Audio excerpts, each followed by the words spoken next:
the Manufacturing Summit with Ed Magee from Fender Guitar, and I wanted to get his views on where you see manufacturing going in the next year. Yeah, so I think this is an amazing time for manufacturing in the U.S.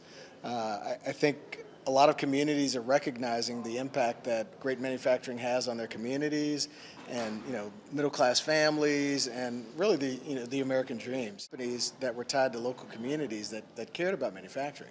And certainly this community does. And without those community connections, we can't get great employees. When we take care of our employees, they make great instruments, and we continue to grow as a company. So I think for Fender, in the Riverside community and San Bernardino, our warehouse is in San Bernardino. The big thing is we want great employees that make great musical instruments. Yeah, I find that having the right talent is oftentimes number one. There's all this talk about automation and how do we, people or robots, what do you think? Yeah, so I think there's a role for automation, in manufacturing, and quite honestly, a lot of our focus right now is how do we make it a safe work environment for our employees.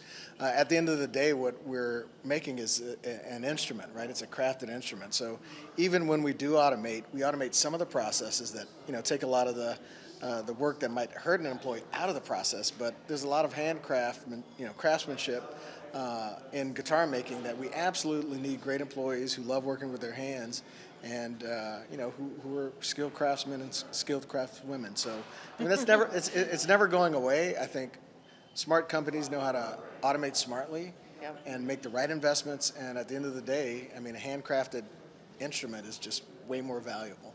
Absolutely. I see the people and robots working hand in hand successfully. And I've toured your facility in Corona. It's really quite impressive.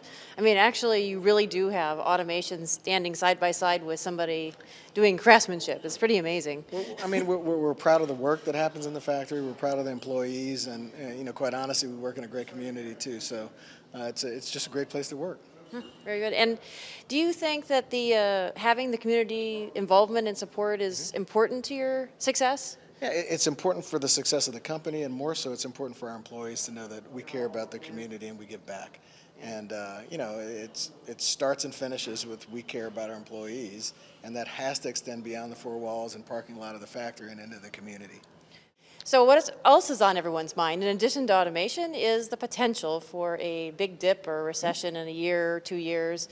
However, in the meantime, clients are growing and manufacturers are really booming. So, what are you doing or what do you see as far as that goes? Well, all businesses go through cycles. And, I think the lesson that I've learned personally is you've got to invest in your employee during the boom times.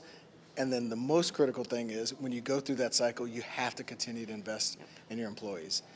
Because when you're growing, you tend to specialize. When you hit the business cycle, what you need is flexibility from your workforce. And that all comes in the form of training and development. So, what goes up must come down, right? Economies go through cycles. What I'd say is you can't be afraid of the cycle. And the lessons that you learn when you're growing, you've got to remember when you're not growing. The lessons that you learn when you're not growing, you got to remember when you start growing again. So I think the businesses that last are the businesses that think through the business cycle and constantly invest in their employees. I can't agree with you more. There's actually several studies out there that show that the people who invested and the companies who invested during the last recession, the deep recession, are far more successful than the ones that didn't. With that said, to your point, there's things to be learned on either side. So brilliant advice. So thank you. And we look forward to having Fender grow and be successful for many years to come. We appreciate being a part of this community. Thank you so much.